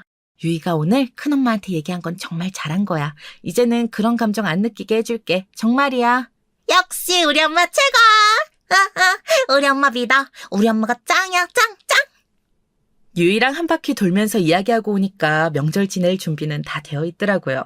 퇴근 후 남편이 와서 뭔가 달라진 분위기를 눈치채고는 어떻게 된 거냐고 물었고 저와 유이는 말없이 그저 웃기만 했습니다. 남편도 기분이 좋았는지 그냥 넘어가더라고요. 집에 가서는 유이가 남편에게 털어놓았죠. 영웅담을 들려주듯이 말입니다. 아빠, 내가 오늘 있었던 일 다 말해줄게요. 오늘 글쎄 큰엄마가 엄마한테 거지년이라고 해서 제가 못 참겠다고 다 말해버렸어요. 큰엄마네 가게가 우리 엄마 건물에 있다고요. 그랬더니 큰엄마가 기겁을 하면서 뭐? 그런 일이 있었어? 거지년? 이건 진짜 내가 못 참는다. 잘했어, 우리 딸. 근데 우리 딸은 그걸 어떻게 알고 있었어? 아빠는 너무 당황스러운데? 우리가 2년 전에 하는 얘기를 다 들었나 봐. 이래서 애들 있을 땐 한마디라도 조심해야 된다니까. 우리가 그동안 유이를 너무 어리게만 본 거지. 다 알아듣고 다 판단할 나이인데. 나 이번에 유이한테 제대로 배웠다니까? 할 땐 확실하게 해줘야 한다는 거. 그치, 유이야? 엄마가 그래서 할머니하고 큰엄마한테 다 말해가지고 그래서 명절 준비도 많이 안 하고 나랑 놀았어. 엄마 잘했지? 나도 잘했지, 아빠? 이야, 우리 딸 아주 잘했네. 그래, 엄마 괴롭히면 큰엄마도 할머니도 안 되는 거지. 유이가 잘했어. 아빠도 진작에 말하고 싶었는데 너희 엄마가 하도 말려서. 드디어 나도 체증이 내려가는 것 같네. 잘했어. 다들 고맙네요. 이건 모두 엄마 할머니 덕분이잖아. 내일은 엄마 할머니네 가서 감사하다고 꼭 하자. 알겠지? 김유희, 이번엔 특급 애교 필살기 많이 준비했지? 당연하지. 엄마도 참 걱정할 거 걱정해. 나는 서비스 확실하게 한다고. 우리 엄마가 부자인 게 다 누구 덕분인데 나는 우리 왕할머니가 제일 좋고 존경스럽다고. 우리 할머니가 엄청 좋아하시겠네. 꼭 그 말 내일 왕할머니한테 똑같이 해드려야 해. 알겠지, 유이야? 다음 날 할머니를 찾아뵈었는데 유이가 재롱 떠는 걸 보면서 어찌나 행복해 하시던지요. 유이가 왕할머니를 제일 사랑하고 존경한다고 했더니 눈물까지 보이시더라고요. 제가 더 잘해드려야 하고 애교도 많이 부렸어야 하는데 이제는 제 딸이 대신 해주니까 참 고맙고 보기 좋더라고요. 어릴 때부터 저를 혼자 키우시느라 평생 고생만 하신 할머니인데 더 자주 찾아뵙고 더 많이 사랑한다고 이야기해야겠어요. 제가 엄마처럼 딸 유이를 가졌을 때 몸이 약했거든요. 그때 제가 저희 엄마처럼 먼저 가버릴까 봐 옆에서 얼마나 매일같이 챙겨주시고 만난 거 해주시고 그러셨는지 갑자기 그때 생각까지 나더라고요. 이제는 알겠습니다. 왜 저희 엄마가 절 포기하지 않고 자기가 죽을 수 있다는 걸 알면서도 저를 낳았는지 말이죠. 저희 엄마처럼 제가 태어난 것 자체가 기적일 만큼 위급하지는 않았지만 저도 힘들게 우리 딸 유이를 낳았거든요. 이렇게 큰 사랑을 받고 훌륭하게 커서 또 이렇게 예쁘고 똑똑한 유이를 잘 키울 수 있었던 것도 모두 할머니께서 제게 주신 사랑 덕분인 것을 말입니다. 너무 잘 알겠더라고요. 계속되는 이별과 고통 속에서도 할머니께서 저를 씩씩하게, 저를 부족한 것 없이 키워주신 것처럼 저도 사치하지 않고 우리 딸 유이를 정말 최선을 다해 열심히 키우려고 합니다. 저를 폐지 줍는 할머니 밑에서 자랐다고 거지라고 생각하고 무시하고 깔보던 형님과 시어머니는 태도를 180도 바꿔서 아주 편하게 요즘 지내고 있고요. 특히 형님은 월세도 슬슬 더 올려볼까요? 저희도 언제까지 손해만 볼 수는 없잖아요. 라고 한마디 던지면 아주 그냥 저희 집에 와서 청소까지 해줄 기세로 납작 엎드려서 싹싹 빌곤 합니다. 형님이 그런 마음을 가지고 있는 줄 진작 알았다면 아주 그냥 진작에 호되게 협박해줬을 텐데 말이죠. 뭐 지금이라도 이렇게 알고 제대로 형님과 시어머니한테 대접받고 있는 게 다행이라고 생각하렵니다. 우리 딸 유이를 봐서라도 제가 조금 더 참으려고요. 여러분이 저라면 어떠셨을 것 같으신가요? 댓글로 남겨주고 싶은 말씀 많이 남겨주시면 제가 사연 보내고도 한동안 여운이 깊게 남을 것 같습니다. 저희 사연이 여러분들에게 즐거움과 감동을 주는 시간이 되었길 바라면서 이만 마치겠습니다. 사연 들어주셔서 감사합니다. 좋은 하루 보내세요. 안녕하세요. 저는 이제 70이 된 사람입니다. 항상 남의 이야기 듣기만 하다가 제가 겪었던 일도 한 번쯤 털어놓고 싶어서 사연을 보내봐요. 저는 좀 일찍 결혼해서 딸 셋을 낳았어요. 사실 제가 젊었던 시절만 하더라도 남아선호 사상이 굉장히 심해서 아들을 못 낳은 게 좀 한이 되었었지요. 게다가 저희 시댁이 굉장히 보수적인 집안이기도 했고요. 남편도 아들을 무척 바랐기 때문에 딸 둘을 낳고 더 이상 낳지 않으려다가 결국 셋째를 낳았는데 또 딸이었던 거였어요. 그래서 결국 딸 셋을 낳고서 살게 되었죠. 아들 못 낳은 며느리와 아내가 얼마나 구박덩어리였는지 아마 지금 젊은 분들은 짐작도 하지 못하실 거예요. 정말 온갖 종류의 구박과 홀대를 감내하면서 살아야 했던 시절이었죠. 그래서 사실 아이들한테 떳떳한 엄마가 되지도 못했어요. 제가 너무 시댁과 남편한테 구박을 받다 보니까 아이들한테 좀 스트레스를 풀었던 것 같아요. 게다가 제가 구박받는 게 딸애들 때문이라고 생각이 들다 보니까요. 그렇다고 뭐 애들 밥을 굶기거나 해줘야 하는 걸 안 해줬거나 그런 건 당연히 아니었고요. 지금 와서 생각해보면 그때 좀 더 상냥하게 해줄 걸, 좀 더 부드럽게 해줄 걸, 그런 생각 정도 든다는 거예요. 제가 그렇게 막 못된 엄마였다는 건 아니고요. 그래도 다 크고 나니까 딸이 좋긴 좋대요. 아들도 여전히 부럽기는 해요. 솔직히 아들 있는 엄마들은 나이 먹어서도 든든한 게 다르긴 해서. 하지만 딸은 딸 나름의 살갑고 다정한 그런 게 있거든요. 딸이 셋이나 되다 보니까 저희들끼리 모여 의논해서 저 신경 써주는 일도 많고 그래서 제가 의지가 되는 면도 있고요. 게다가 제가 남편을 나이 50쯤에 잃었거든요. 남편이 저하고 동갑이었는데 암에 걸려서 오랫동안 앓다가 세상을 떠났어요. 시댁에 암 걸린 어르신들이 많아서 가족력이 있었겠거니 하고 있기는 해요. 앓는 동안 저도 고생을 많이 했지만 딸들도 제 아버지 수발 드느라고 고생을 제법 하기도 했어요. 게다가 치매인 시어머니도 계셨던 시절이라서 딸들이 더 고생을 많이 했었죠. 그래도 시아버지는 짱짱하셔서 한참 오래 더 사셨어요. 제가 62살 먹었을 때 돌아가셨으니까 시어머니보다 거의 10년 이상 더 사셨었죠. 아들도 먼저 보낸 양반이 어찌나 건강하고 아착 같으신지 암 걸린 남편과 치매 시어머니 모시던 시절보다야 덜했지만 연세 잡순 시아버지 모시던 시절도 만만치 않게 힘들기는 했어요. 남편과 시어머니라는 방어벽이 없어서 더 힘들었었던 것 같기도 하고요. 저희 시어머니는 치매 걸리기 전까지는 의외로 시아버지보다 덜 날카롭고 구박도 덜 하셨던 분이었거든요. 시아버지가 호랑이처럼 굴며 막아주시기도 하고요. 남편이 나이 50에 세상을 떠났어도 제가 경제적으로는 큰 어려움 없이 아이들을 키울 수 있었던 건 행운이었어요. 시댁이 괜찮게 사는 편이었거든요. 애초에 저희가 시부모님을 모시면서 살고 있었고 하나 있던 시동생도 꽤 일찍 죽었어요. 남편보다도 일찍 세상을 떠났기 때문에 거의 요절 수준이었는데 그 덕분에 시댁의 넉넉한 재산이 전부 저와 아이들 앞으로 떨어지게 되었죠. 시아버지는 아이들한테도 재산을 분배해 주시기는 했지만 최소한으로만 주셨고 대부분을 거의 제 앞으로 돌려놓으셨어요. 그동안 고생했다는 의미이기도 했고 자식들한테 큰 소리 치면서 여생을 보내라는 의미이기도 했죠. 시아버지는 마지막 가시는 병상에서 제 손을 잡고서 그동안 미안했다고 조용히 말씀하시고서 임종하셨어요. 솔직히 그것만 해도 제 마음속에 있던 응어리가 많이 풀리는 느낌이라서 지금은 시아버지한테 원망의 마음은 없고 그저 감사하는 마음과 그리움만 남아있을 뿐이에요. 워낙 옛날 뿐이고 게다가 아들 하나 낳지 못한 며느리였으니 얼마나 미우셨겠어요. 구박하실만 했죠.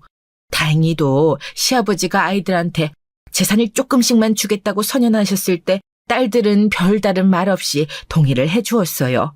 큰딸이 특히 시원스럽게 웃으면서 저한테 그랬었죠. 엄마가 그 재산 받아야지 누가 받아. 그동안 그 고생을 하면서 우리 키우고 할아버지 할머니 모셨는데 말이야. 그 말에 눈물이 나더라고요. 사실 저 말고 가장 어르신들 등살에 고생했던 사람을 꼽으라면 큰딸이었어요.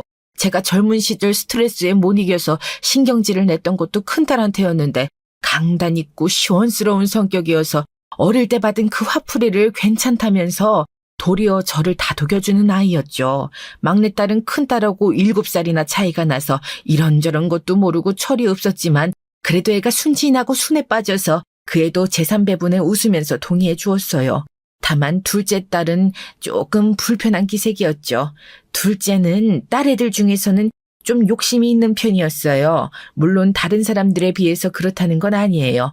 우리 집안 가족들이 워낙 욕심들이 없고 눈 뜨고 코 베일 사람들이라서 그렇죠. 둘째는 좀 나름대로 자기 이익도 챙길 줄 알고 영리하고 무슨 일 있으면 항의도 할 줄 아는 성격이었어요. 공부도 잘하고 영특한 아이였는데 그것 때문에 더 제 할아버지한테 구박을 받았던 경우였죠. 시아버지는 여자애가 잘나고 공부를 잘하면 집안이 망한다고 믿는 분이었거든요. 물론 연세 드셔서 세상이 달라졌다는 걸 알고 나서는 안 그러셨지만요. 그 때문에 둘째는 대학원도 못 가고 유학도 가지 못했어요. 시아버지가 계집애를 그런 데 보내는 게 아니라고 펄펄 뛰셔서요. 아마 둘째가 그때 마땅찮은 얼굴이었던 건 할아버지의 결정이 못마땅해서라기보다는 할아버지 자체를 싫어해서였을지도 몰라요. 어떻게 보면 당연한 일이죠. 시아버지 당신께서 말년에는 인정하셨던 것처럼 절대로 저희 모녀한테 너그러운 분은 아니셨으니까요. 게다가 자기한테 돌아올 돈을 조금만 준다고 하니까 더 그랬을 수도 있고요. 그렇지만 그래도 둘째 딸도 제 딸이었어요. 어차피 엄마 죽고 난 후에 너희 세자매한테 갈 돈인데 대체 누굴 주겠니 하면서 제가 운을 떼자 납득하는 얼굴이었거든요. 큰애와 막내도 둘째를 설득했죠. 어차피 지금 당장 크게 돈 쓸 일도 없고 때 되면 엄마가 다 주실 거라는 말에 둘째는 고개를 끄덕거렸어요. 그래서 무사히 별다른 다툼 없이도 제가 거의 모든 시가의 돈을 상속받았고 나머지를 조금씩 아이들이 나눠 가졌죠. 그런데 큰딸은 미리 결혼을 했기 때문에 둘째와 막내가 모를 때 미리 돈을 조금 떼어주었어요. 그리 잘난 사위가 아니었고 큰딸도 그렇게 돈을 잘 모으지 못했기 때문에 시작을 무척 힘들게 했거든요.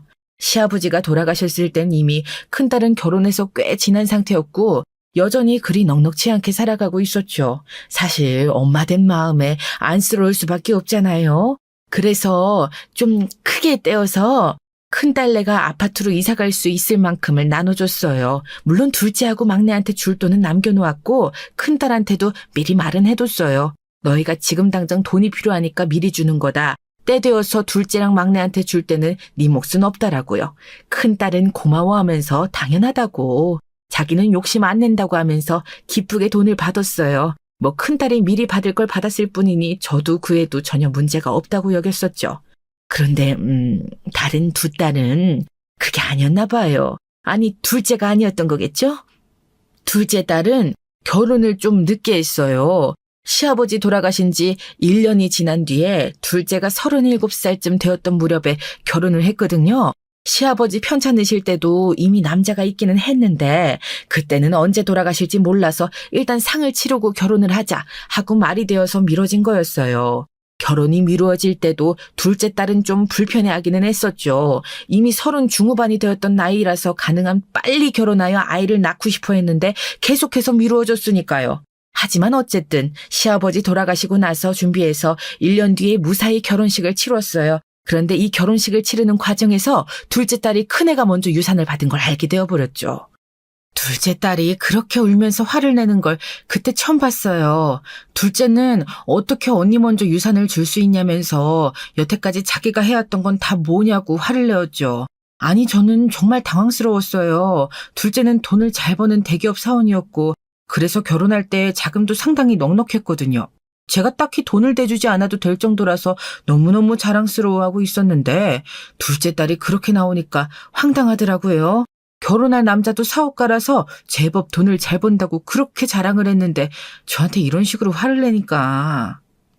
엄만 항상 그렇지. 언니는 첫째라서 동생은 막내라서 소중하고 나는 항상 찬밥이잖아. 둘째 딸은 그렇게 소리를 지르면서 화를 냈어요. 저는 정말 그러려던 건 아니었거든요. 항상 자기 일 알아서 잘하는 딸이었고 셋 중에서 제일 잘난 애였어요. 큰딸은 믿음직하지만 사이가 시원찮았고 큰딸 본인도 공부를 잘하거나 돈을 잘 버는 애는 아니었죠. 막내는 어려서 그저 보듬어 줘야 하는 어린애였고요.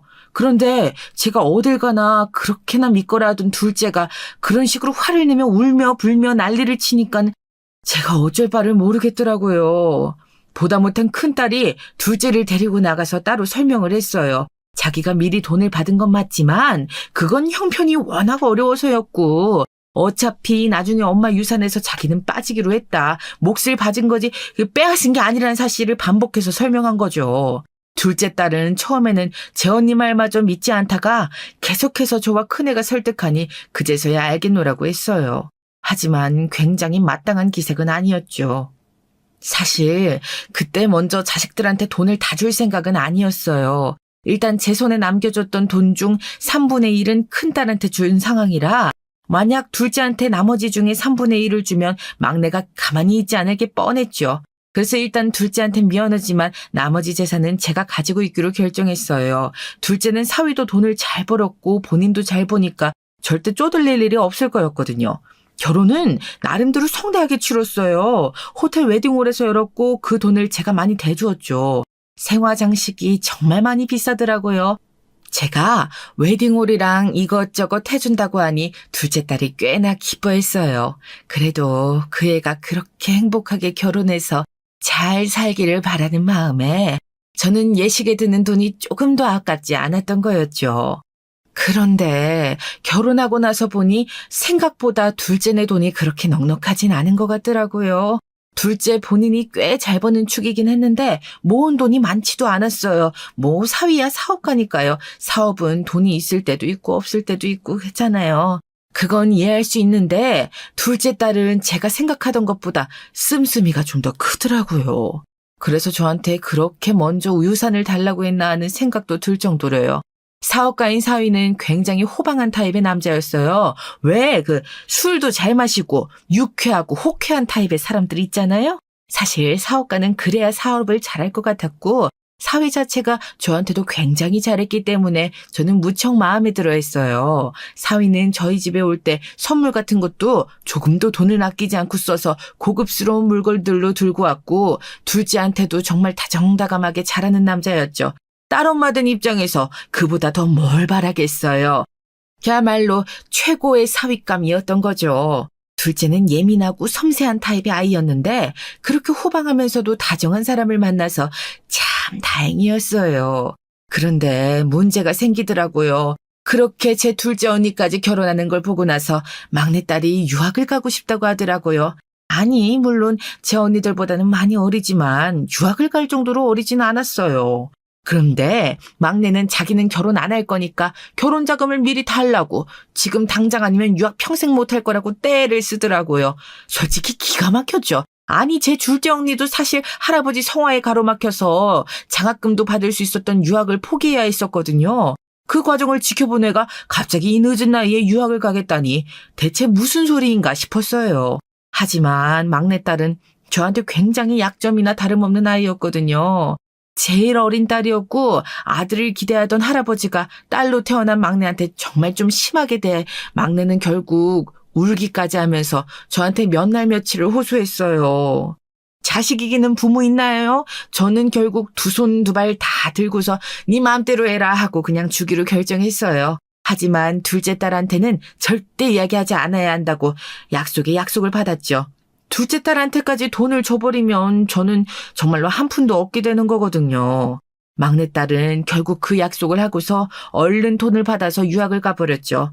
뭐 다 좋아요. 큰딸은 지방에 내려가서 살고 있었고 막내는 유학을 떠나버렸고 작은딸은 서울에서 독립해서 가정 이루고 살고 있고 그나마 제일 가까이에서 그나마 나은 사정으로 살고 있는 게 둘째 딸이었어요.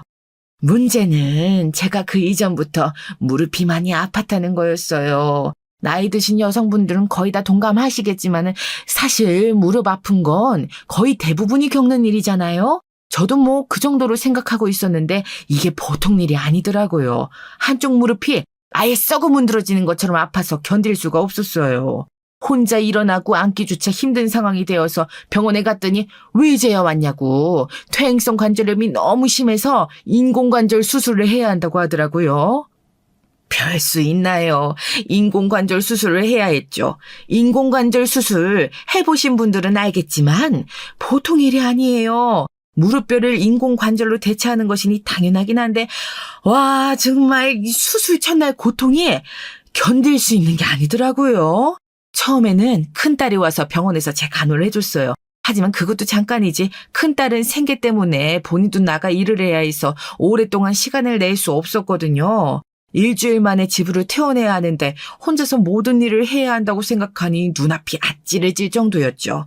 큰딸은 너무 안타까워하면서 저한테 둘째네 가 있으면 안 되냐고 넌지시 말을 건넸어요. 그때 둘째하고 사위도 함께 저희 집에 앉아서 차를 마시고 있는 상황이었죠. 저는 놀라서 이 무슨 소리냐고 큰딸을 타박했지만 사위가 호탕하게 웃으면서 말했어요. 가시죠, 장모님. 제가 진짜 잘 모시겠습니다. 너무 염려하지 마세요. 아니 그럼 내가 너무 면목이 없지. 내가 지금 집안일도 못 해주고 아무것도 해줄 수가 없는데. 장모님도 저희 부모님이시잖아요. 당연히 잘 모셔야죠. 사위는 걱정 말라는 듯이 웃으면서 저를 다독였어요. 둘째 딸은 도리어 좀 냉담한 표정이었지만 딱히 반대는 하지 않았죠. 저는 정말로 면목이 없었어요. 사실 큰딸과 막내한테 모두 유산을 나눠주고 둘째한테만 아직 안 줄 상태였거든요. 그리고 둘째한테 돈을 주면 정말 저한테 남는 게 없어서 이 이야기를 하기도 망설여졌어요. 둘째는 가볍게 한숨을 쉬고서 이마를 문지르더군요. 사실 엄마 병원비도 이의가 냈어요. 엄마 돈 많다고 그럴 필요 없다고 했는데 굳이 그걸 자기가 내겠다고 하더라고. 당연하지. 어떻게 장모님 병원비를 직접 내시게 내버려둘 수가 있어. 고마워요, 제부. 엄마, 둘째 내서 잠깐 신세 좀 져요. 엄마 뭐 다리만 다 나으면 되잖아. 아니요. 그냥 저희 집에서 쭉 계셔야죠. 어떻게 이제 서울에 혼자 남으신 장모님을 따로 계속 사시게 둡니까? 말도 안 되는 소리를 한다는 듯이 사위가 그렇게 말했어요. 저는 정말 너무 고맙더라고요. 사실 큰딸은 마음은 있어도 사정이 어려워서 올 수가 없었고 막내는 저 혼자서라도 어떻게든 하고 싶은 거 다 해보겠다고 외부로 나간 상황에서 저는 너무 외롭고 막막하기는 했거든요. 게다가 다리 수술까지 하고 나니 아예 거동조차 하기가 힘든 상황이었고요. 앞으로 살아갈 일이 캄캄한 상황이었죠. 사위는 사업차 약속이 있다면서 먼저 나갔고 큰딸은 이제 집에 내려가 봐야 한다면서 기차표 시간이 되어서 떠났어요. 둘째 딸하고 저만 남은 상황에서 둘째가 망설이는 듯 하다가 입을 열더군요. 엄마, 그 유산 말이야. 혹시 나한테 지금 먼저 주면 안 될까? 전처럼 격양된 말투는 아니고 차분한 말투였어요. 제가 왜냐고 묻자 둘째가 그러더군요. 사실 저희 사업이 좀 어려워서 엄마 모시자고 호방하게 이야기는 하는데 우리 사정이 그렇게 좋은 편이 아니거든 지금. 유산 주시면 우리가 엄마 정말 잘 모실게요. 어쩐지 좀 그런 것 같기는 하더라. 많이 힘들었던 거구나. 솔직히 둘째 딸이 좀 안쓰럽기는 했어요. 세 딸 중에 제일 철도 들었고 말수도 적은 애였죠. 반면 이악스럽고 영악한 구석도 있어서 제가 제일 경계하는 아이이기도 했지만 그래도 딸인걸요. 사업이라는 게 워낙 이랬다 저랬다 하기 때문에 당연히 사위 사업도 마찬가지일 거예요. 게다가 저는 남자답게 시원시원한 성격의 사위를 무척 좋아했기 때문에 당연히 사업이 어렵다면 도와줘야 한다고 생각했었죠. 그래 뭐 어차피 네가 받을 거 네 명의로 돌려주마. 저는 한숨을 쉬고서는 그렇게 말했어요. 둘째와 사위가 저렇게 저를 모신다고 하는데 심지어 사정이 어려운데도 그렇게 먼저 말해주었는데 어떻게 제가 유산을 주지 않는다고 하겠어요. 원래부터 제 돈도 아니었고 시아버지가 물려주신 돈이었는데 말이죠. 원래 아이들에게 가야 할 돈이라고 생각하고 있었거든요. 게다가 솔직히 큰애와 막내에게 모두 돈을 준 상황에서 둘째한테 안 줬다가 혹시라도 걸리는 날에는 정말 인연이 끊길 것 같다는 생각도 들었어요. 둘째는 무척 기뻐했어요. 시댁은 상당히 유복한 편이어서 둘째 앞으로는 그래도 서울 안에 작은 아파트 한 채와 현금 조금이 돌아가게 되었죠. 당시에는 지금처럼 아파트 값이 천정부지로 올라간 것은 아니어서 그렇게까지 엄청난 금액은 아니었고요. 하지만 그래도 평범한 젊은 부부가 벌어서 모으기에는 큰 금액인 건 확실했죠. 저는 정말 제 앞으로 남은 몇 푼 안 되는 돈만 제외하고 전부 둘째 딸한테로 명의를 돌려준 뒤 둘째네로 이사를 했어요. 둘째는 아직 아이도 없었고 해서 방 3개짜리 작은 아파트에 살고 있었거든요. 그중에 화장실이 달려있는 안방을 내주더라고요. 솔직히 처음에 정말로 고마웠어요. 엄마 다리 아프다고 결혼한 지 얼마 안 되는 부부가 안방을 내주고 작은 방에다 잔다는 게 말이에요, 이게. 둘째는 화장실이 가까워야 하지 않겠냐면서 당연하다는 듯이 반응했고 사위도 마찬가지였어요. 초반에는 참 좋았죠. 사위나 둘째나 저를 정말 가족으로 엄마이자 장모로 성심성의껏 대했어요. 그런데 그게 가면이라는 걸 알게 되기까지 미처 보름이 걸리지 않더군요. 둘째도 사위도 아침 일찍 출근을 하는데 제가 좀 자다가 애들이 출근 준비를 하는 소리를 듣고서는 안방문을 열고 나왔어요. 그때도 꽤 이른 시간이었죠. 아무것도 안 먹고 마른 입에 출근하려고 나가길래 제가 말을 붙였어요. 아유, 얘, 너 그래도 아침밥은 차려서 먹고 나가야지. 김서방도 좀 먹고. 무슨 소리야, 엄마. 요새 아침 먹는 사람이 어디 있어. 그리고 누가 차려, 그걸. 둘 다 같이 출근하니까 둘이 번갈아 차리면 되잖아. 그냥 전날 저녁 때 밥 해놓고 아침에 김하고 김치라도 꺼내서 먹고 가면 되는걸. 물론 늙은이의 참견이 못마땅했으리라는 건 알고 있어요. 젊은 사람들은 이렇게 사소한 일에 대해서 노인네가 입대는 걸 싫어하죠. 잘 알아요. 하지만 그래도 둘째 딸이 그렇게 날카롭게 반응할 줄은 몰랐어요. 그게 얼마나 귀찮은지 알아? 집에서 밥만 하는 여자가 있으면 해도 되겠지. 난 아니잖아. 그리고 방에서 나오다가 그 말을 들은 사위가 피식 웃더군요. 아, 뭐 귀찮긴 하지. 집에 있으면 소뚜껑 운전만 하니까 주부들은 잘 모르지만. 분명히 저를 두고 하는 이야기였죠. 저는 평생 동안 집에만 있으면서 식구들 뒷바라지만 했으니까요. 아침 일찍이라 둘이 다 신경에 곤두서 있는 건지 뭔지 유달리 날카로운 반응에 저는 제가 말을 잘못했나 하고 입을 다물었어요. 그리고 곧 사과의 말도 없이 둘 다 쌩하게 나가버리더군요. 가만히 생각해 보았어요. 그러고 보니 지난밤에 이상한 소리가 바깥에서 들리기는 했어요. 뭔가 다투는 소리 같기도 했고 작은 소리로 말싸움하는 소리 같기도 했죠.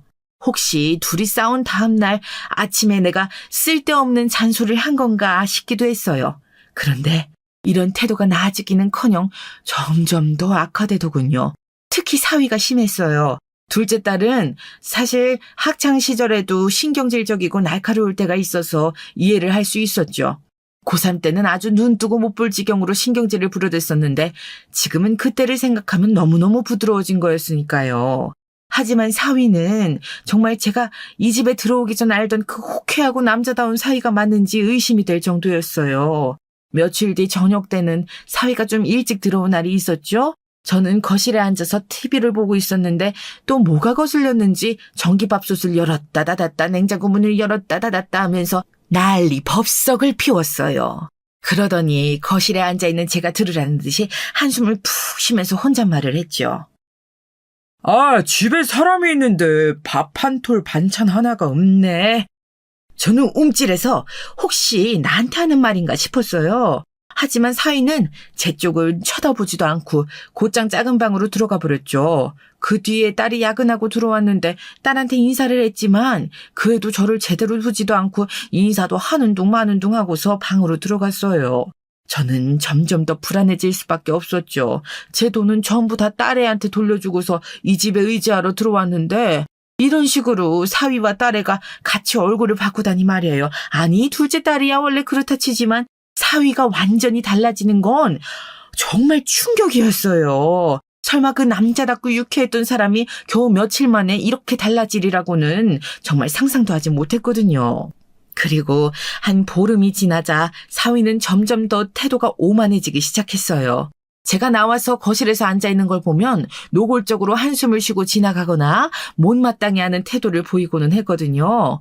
딸하고는 둘이서 꽤나 알콩달콩 사이가 좋은 것 같은데 저한테는 보이기만 하면 눈살을 찌푸리고 못마땅해 했어요. 그러다가 결국은 저한테 건방진 태도로 이런 소리까지 했죠.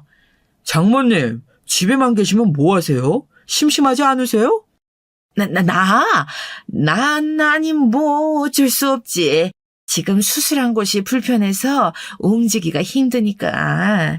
그래도 걸으실 수는 있잖아요? 집에만 계시면 뭐해요? 밥도 좀 하시고 하면 좋을 텐데. 사위는 낄낄 웃으면서 그렇게 말했어요. 요약하자면 집에만 자빠져 있지 말고 밥하고 빨래하고 청소도 하라는 이야기였죠. 저는 너무 어처구니가 없었어요. 아니, 집에 들어오기 전까지는 그렇게나 잘 모시겠다고 말하더니만 이렇게까지 얼굴을 바꿀 수 있다뇨. 저는 너무 억울하고 분통이 터졌어요. 심지어 사위는 장모님 집에서 너무 따뜻하게 계셔도 안 좋다면서 난방도 가능하면 키지 말라 그러더라고요. 침대는 저희들 거 쓰던 걸 줘놓고서 농담처럼 나중에 새 침대를 사놓고 가세요. 이런 식으로도 말했어요. 말끝마다 뭐든지 저희 뭐 좀 사주세요. 이거 쓰지 마세요. 저거 쓰지 마세요. 이거 좀 하시는 거 어때요? 하면서 죄다 저한테 뭘 해라 마라 요구하는 것 뿐이었죠. 사위가 장모한테 그러는 게 상상이 가세요? 그런데 자세히 생각해보니 저를 모시겠다고 말하면서 갑자기 유산을 달라고 했던 게 좀 이상하기는 했거든요. 둘째 딸하고 사위 둘이서 저를 멸시하듯이 보면서 쑥덕거리는 꼴을 보니 아무래도 애초부터 노리고 한 짓이 아닌가 하는 의심이 들기 시작했어요. 그 의심이 확신이 된 건 큰딸이 둘째 딸 내려왔을 때였어요. 큰딸은 제가 걱정되고 만나고 싶다면서 음식을 바리바리 싸들고서 둘째 딸한테 전화를 넣고 집으로 왔죠. 둘째 딸은 계속해서 방문을 거절하다가 큰딸이 그러면 네가 없을 때라도 가서 엄마 얼굴만 보고 오겠다며 고집을 부리자 마지못해 허락했어요. 큰딸은 거기서부터 조금 이상한 감을 느꼈던 모양이었어요. 작은딸은 지언니 얼굴도 보기 싫은지 자기는 회사에서 오늘 늦게 온다면서 야근을 예고하고 출근했죠. 그날은 사위도 출장 나간다면서 나가버린 날이라 큰딸은 마음 편하게 둘째 내려와서 싸들고 온 음식을 내려놨어요. 저 좋아하는 진미채하고 고추장물, 강된장 같은 것들을 바리바리 많이도 싸들고 왔더라고요. 아직 젊은 애지만 음식 솜씨가 참 좋아서 제가 좋아하는 음식들을 잘 해주거든요. 큰딸은 저하고 마주 앉아서 이야기를 하다가 갑자기 넌지시 물었어요. 엄마, 괜찮은 거야? 괜찮지 뭘. 그럼 뭐 지금 무릎이 아파서 그렇지 뭐 별거 있겠니? 저는 지금 제가 불편하다고 둘째 이야기를 전부 큰딸에게 털어놓을 생각은 없었어요. 일단 큰딸하고 둘째 딸이 사이는 무척 좋았거든요. 성향이 아주 달랐지만 그래서 더 서로 의지하는 면이 있는 것 같았어요. 좋은 자매 사이를 괜히 제가 이상한 소리를 해서 갈라놓을 필요는 없었지요. 혹시 이 상황이 지속되어서 나중에 문제가 생기면 제가 큰딸한테 도움을 요청할 수 있었을진 몰라도요. 그런데 큰딸이 가만히 생각하더니 고개를 저었어요. 그래, 뭐 엄마가 그렇게 말한다면. 그런데 요즘 엄마 혹시 제부한테 뭐 이상한 거 못 느꼈어요? 김서방한테? 저는 괜히 찔끔했어요. 사이가 요즘 좀 이상한 걸 큰딸이 이미 알고 있나 했었죠. 하지만 큰딸은 어깨를 으쓱 하더니 예상과는 완전히 다른 말을 꺼냈어요. 별건 아니고 왜 우리 남편 공장에서 제분의 가방 만들어주고 있잖아요. 그거 일하고 비용 상의하려고 공장 경례 아가씨가 자주 제부랑 통화하고 이야기하는데 남편 말로는 분위기가 좀 이상하다고 해서. 무슨 분위기? 왜 그런 거 있잖아. 큰딸의 남편은 공장에서 일하는 사람이었어요. 원래 회사원이었다가 회사가 망하고 나서 어떻게든 처자식을 벌어먹여 살리겠다고 찾아 들어간 곳이 공장이었죠. 그래도 성실한 사람이라 공장에서 인정받아서 조금 월급이나마 안정적으로 받아들고 있었고 공장 사장 바로 밑에서 관리자로 일하고 있었어요. 제가 참 그래도 의지하는 큰 사위였죠. 그런데 지금 작은 딸네 사위는 사업을 이것저것 많이 했거든요. 주로 유통업을 했는데 요즘은 쇼핑몰도 열어서 가방을 판다고 했어요. 초기라서 지금 자본을 들이붓고 있는 상황인지라 수익은 안 나고 있다는데 그 물건을 큰 사위네 공장에서 맡아서 제작하고 있었죠. 둘째 부부가 결혼 전에 이미 거래를 하고 있는 공장이었어요. 둘째 딸과 둘째 사위가 처음 소개받게 된 것도 그 인연이었고요. 그런데 저는 큰딸이 하는 말을 믿을 수가 없었어요. 그런 거라면 분명히 바람을 이야기하는 걸 텐데 제가 보아온 걸로는 사위하고 둘째 딸이 분명히 너무 사이가 좋았거든요. 둘이 작은 방으로 들어가서 시시때때로 깔깔거리면서 웃고 속삭거리고 제가 밖에 있으면 나와보지도 않고 그런 상황인데 바람이라니. 좀 이상한 일이었죠. 아닐걸. 김서방하고 둘째 정말로 사이 좋단다. 그래? 그럼 우리 남편이 잘못 본 건가? 하여간 남자들 촉이 똥촉일 때도 많기는 해서 혹시 이 인간 본인이 그 경례 아가씨한테 관심 있는 거 아니야? 큰딸은 괜한 큰 사이를 잡으면서 입을 삐죽거렸어요. 저는 웃으면서 무슨 그런 소리를 하냐고 타박했지만 속으로 의심이 씨앗이 피어나기 시작했죠. 둘째 사위가 정말로 그 아가씨랑 그렇게 깊은 사이는 아니더라도 밖에서 가볍게 바람 비슷한 걸 피울 수는 있는 거잖아요? 남자들이란 열 여자마다 아는 인간이 없는 법이니까요. 사실 사위가 저한테 그렇게 건방지게 구는데 심지어 바람 핀다는 의심까지 드니까 굉장히 못마땅해지더라고요.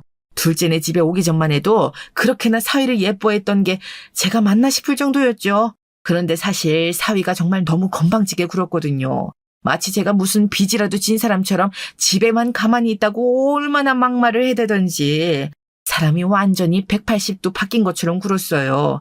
역시 생각해보면 제가 가지고 있던 둘째 딸 명의 유산을 빼앗으려고 저를 일단 모시겠다고 한 게 맞았던 거였죠. 거기에 넘어가서 같이 저를 속여넘긴 둘째 딸도 괘씸하긴 매한가지였지만 솔직히 일단 팔은 안으로 굽기 마련이잖아요. 둘째 딸은 그래도 제 딸이고 재산도 어쨌든 제 몫이었으니 그야 뭐 그럴 수 있어요.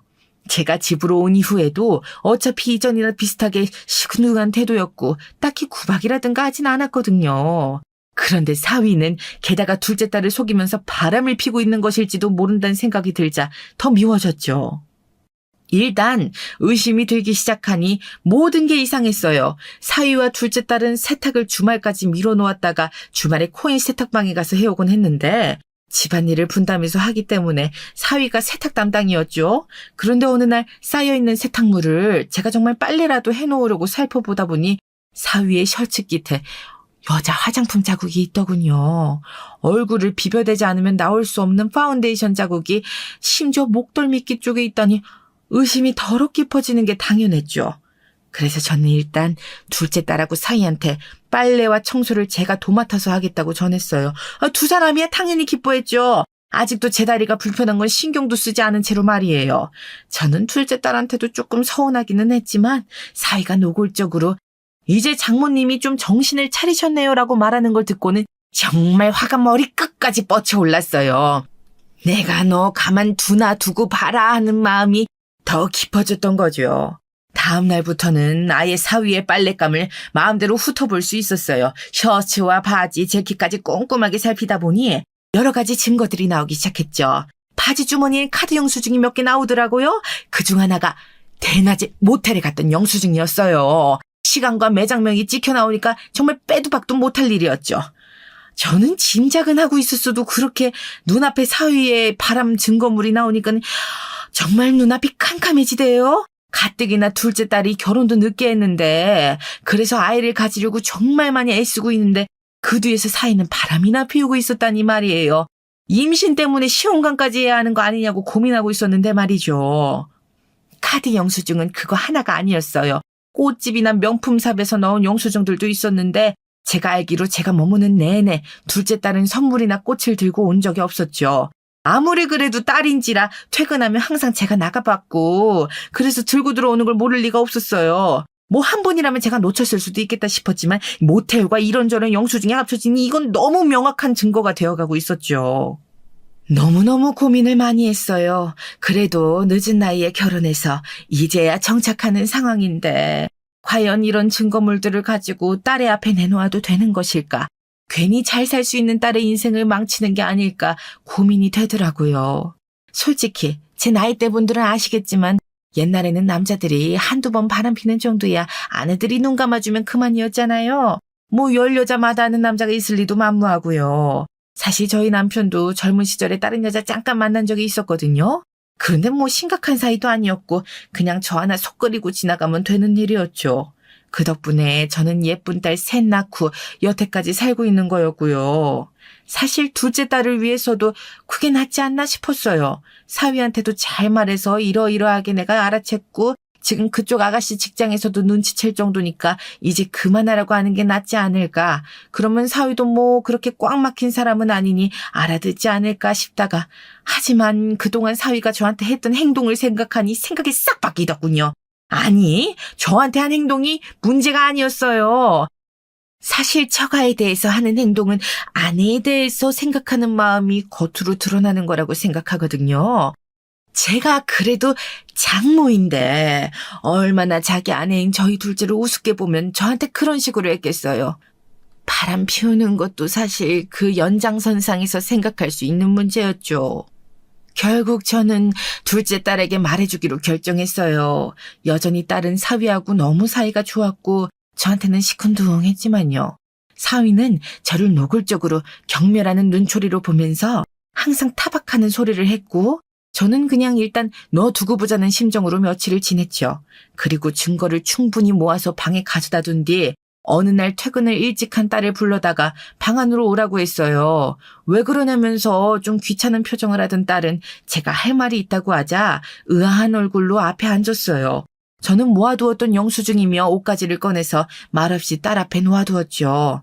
딸은 눈을 찌푸렸어요. 아니 엄마, 빨래 청소하신다더니 이런 건 왜 여기다 모아두고... 대체 이게 다 뭐예요? 2주 정도 걸려서 모은 것인데 겨우 보름 남짓한 기간인데도 여러 가지로 많이도 사위가 흘리고 다녔더군요. 여자 화장품이 묻은 옷이며 영수증 여러 장, 심지어 재킷 주머니 속에 누군가의 립스틱 자국이 담은 휴지도 들어있었어요. 만지기도 끔찍했지만 그래도 딸에게 보여주어야 해서 모아두었던 거였죠. 김서방 옷에서 나온 거다. 빨랫감 살펴보면서 분류하다 보니 많이도 나왔더구나. 둘째 딸은 믿을 수 없다는 듯한 눈으로 옷가지와 영수증 휴지를 살펴봤어요. 딸의 손이 떨리는 것이 보였죠. 옛날 사람인 저도 남편의 바람을 처음 알았을 때 얼마나 화가 났었는지를 떠올려보면 지금 젊은 사람인 딸이 얼마나 분노할지 짐작할 수 있었어요. 말도 안 돼. 이게 다? 증거들은 훑어보기만 해도 아예 부정이 불가능할 정도로 명확했죠. 딸은 받은 적 없는 꽃과 선물 영수증, 게다가 모텔 영수증까지 있었으니까요. 화장을 거의 하지 않는 딸은 쓸데없는 짙은 붉은색 립스틱이 묻은 휴지까지. 딸은 가만히 그 증거들을 내려보다가 울음을 터뜨렸어요. 저는 놀라서 딸의 손을 잡고 손등을 쓸어주었죠. 둘째 딸은 한동안 소리 없이 울다가 한숨을 쉬더군요. 사실 약간 낌새가 있긴 했어요. 나한테 너무 입안이 혀처럼 굴면서 반대로 갑자기 전화 나가서 받을 때도 있고 그렇더라고. 그런데 이렇게 대놓고. 둘째 딸은 펑펑 울었어요. 이야기를 들어보니 사위는 겉으로는 딸한테 무척 잘해주었지만 요즘 이상한 낌새가 조금씩 보였다고 하긴 하더라고요. 하지만 딸은 결혼한 지도 얼마 안 되었고 심지어 장모까지 집에 들어와 있는데 설마 사위가 바람을 버젓이 피리라고는 상상도 하지 못했다고 했어요. 게다가 딸은 사위가 저한테 그렇게까지 심한 소리를 많이 했다는 사실을 모르고 있더라고요. 딸은 야근을 많이 하는 편이었고 사위는 일찍 들어와서 딸이 없을 때 저한테 심한 소리를 자주 했거든요. 솔직히 저는 딸도 사위하고 공모해서 제 재산을 빼돌리고 저를 내다 버리려고 했던 게 아닐까 의심했던 적이 있었어요. 사실 그동안의 상황이 그럴 수밖에 없었죠. 하지만 제 앞에서 울고 있는 딸을 보니 아무래도 그런 게 아닌 것 같았어요. 그래서 저는 한참이나 둘째 딸 손을 잡고서 애를 진정시키고 사위의 바람 증거를 조금 더 구체적으로 잡아보자 그랬죠. 딸은 알겠다고 했고요. 둘째 딸하고 저는 그러고서 며칠 동안 사위가 하는 행동 패턴을 살펴봤어요. 사실 요새는 핸드폰으로 모든 연락을 하니까 핸드폰만 손에 넣으면 간단할 것 같은데 희한할 정도로 정말 핸드폰을 손에서 놓지를 않더라고요.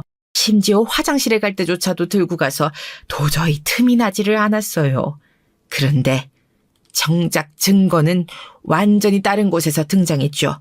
바로 큰딸 사위네 공장, 그 경리 아가씨였어요. 어느 날은 큰 사위한테 연락이 왔더라고요. 할 말이 있다면서요. 큰 사위는 집까지 찾아와서 저하고 얼굴을 마주했죠. 사실은 이걸 어떻게 말씀드려야 할지 모르겠는데요. 저희 공장의 경리 아가씨 이야기 아시죠? 알고 있네. 왜 그러지? 혹시 무슨 일이라도 있었어?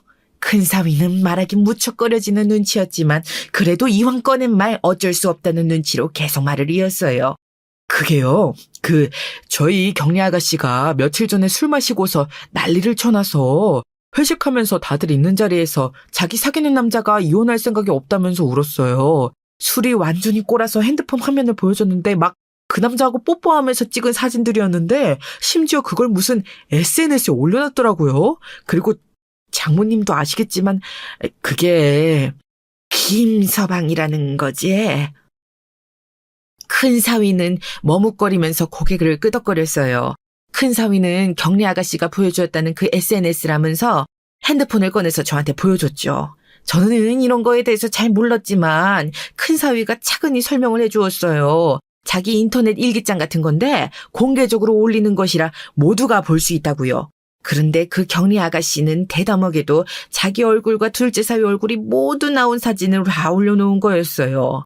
저는 정말 너무 어처구니가 없었어요. 불륜하는 상간녀나 상간남이나 어차피 그 수준 비슷비슷한 건 알았지만 이런 식으로 아예 대놓고 사진까지 공개하고 있을 줄은 몰랐죠.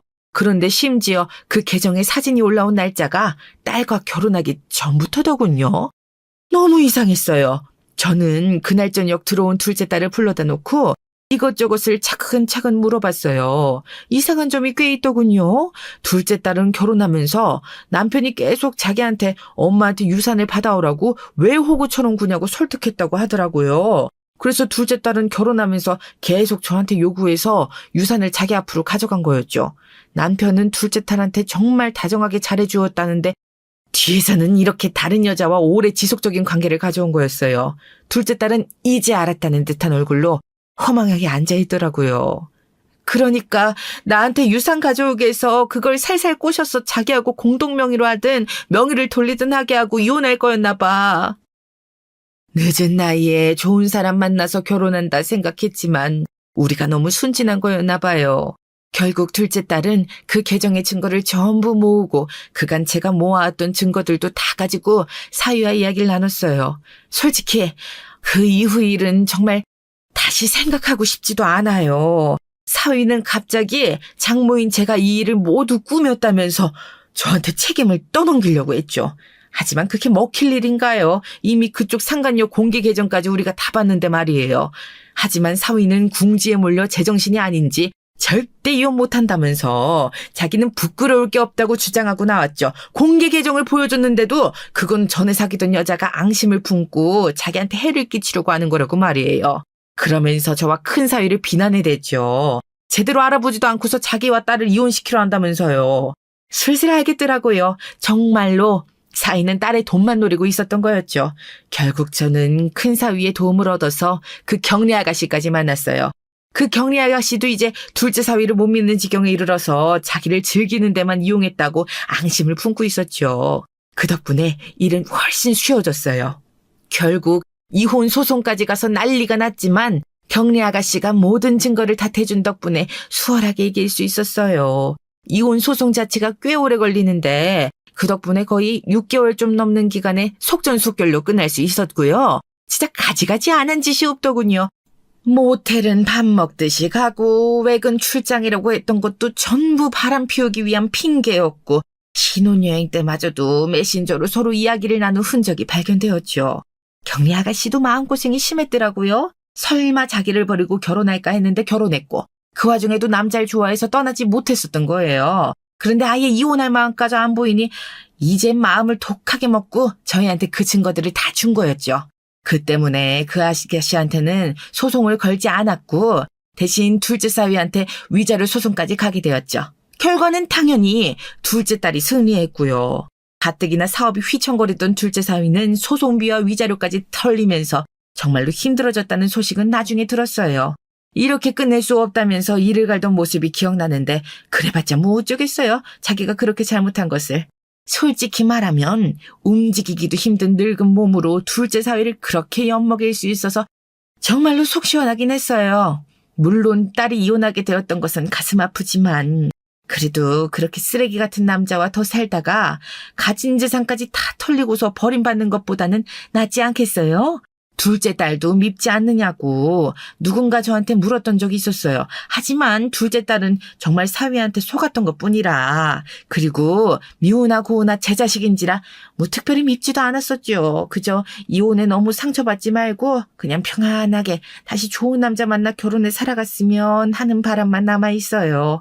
하지만 당시 너무 충격이었던 건지 몇 년이 지난 지금까지도 애가 남자 만날 생각을 하지 못하고 있죠.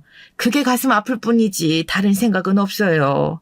현재까지도 저는 둘째 딸과 함께 둘이서 살고 있답니다. 그래도 당시 사위하고 시원하게 갈라설 수 있어서 다행이었다고 여기고 있어요. 앞으로도 별다른 일 없이 무탈하게 살고 가능하면 저희 둘째 딸이 좋은 남자를 만날 수 있다면 좋겠네요.